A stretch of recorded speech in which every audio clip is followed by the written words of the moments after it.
It is incorrect to claim that the Yolanda Rehabilitation Program nagsimula lang, according to President Marcos Jr., 2 years ago.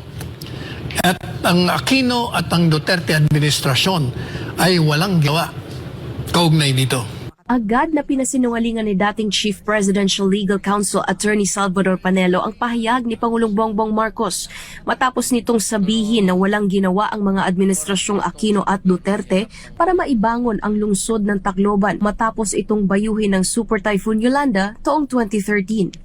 Well, it's part of our continuing plan for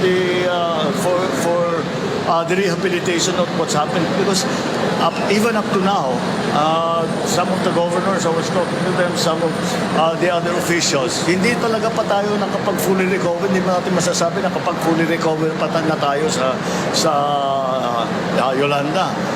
So that's still that all those rehabilitation, you know, we only really started 2 years ago, because nothing was done in the previous administration. Nothing was done in the administration before that. So now, how long? 12 years on, ngayon pa lang talaga natin na inaasikaso ng mabuti. Sino bang makakalimot sa ginawang paghagupit ng super bagyong Yolanda sa Visayas?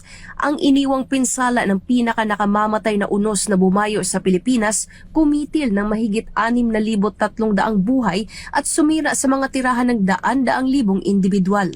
Si dating Pangulong Noynoy Aquino ay naglabas ng Memorandum Order No. 62 Series 2013 para sa paglikha at mga tungkulin ng Presidential Assistant for Rehabilitation and Recovery o PAR para pangasiwaan ang paggawa ng mahigit 160 billion pesos na Comprehensive Rehabilitation and Recovery Plan o CRRP at ang implementasyon nito. Sa isang dokumento na ibinigay ng Department of Social Welfare and Development o DSWD kay Attorney Panelo, makikita ang iba't ibang accomplishment ng pamahalaan hanggang taong 2017. Noong Disyembre 7, 2017, may kabuuang 1,150,636 families o 110% ng kabuuang CRRP target na 1,048,637 families ang nakinabang o nakatanggap ng kanilang tulong. Samantala, ang Administrasyong Aquino ay nakapagtayo ng 160,000 pabahay at nagsimula kaagad ang distribusyon nito noong 2014. Para naman sa Administrasyong Duterte, Meron ho silang target na yung mga naiwan na mga hindi pa nagagawang housing units, tatapusin nila. At yun ay in 2022, natapos nila. 85% ang natapos nila. Nung matapos ang termino ni Presidente Duterte, 85% of the targeted figure of 205,000 housing units have been distributed. 85% to. So may natirang 15%. sa kabila nito, naniniwala si Attorney Panelo na gaya ng dati ay nakatanggap lamang ng maling impormasyon si Pangulong Marcos Jr. dahilan kung bakit nakapagbitiw ito ng maling pahayag. And itong 15% remaining, ito yung marahil tinutukoy ni Presidente Marcos Jr.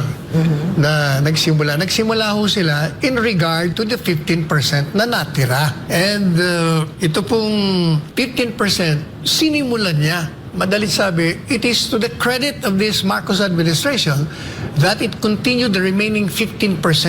But it is not accurate to say that the Aquino and the administration of Duterte walang nagawa kasi nga 85% nga ang naubos ang natira lang 15%. Kaya credit must be given to where it is due and to whom. Edi syempre Aquino administration, Duterte administration, and BBM administration. Lahat ho sila. Kaya lang, ang naging problema sa tingin ko, as usual, the President is always misinformed of the facts and the figures. Sa huli, may payo si Attorney Panelo kay Pangulong Marcos. Anya, ipatawag na lang niya ang kanyang mga kawani at pagsabihan ang mga nagbibigay ng maling impormasyon sa kanya para maiwasan niyang mapahiya sa publiko. Para sa Diyos at sa Pilipinas kong mahal, ako si Sara Santos, SMNI News.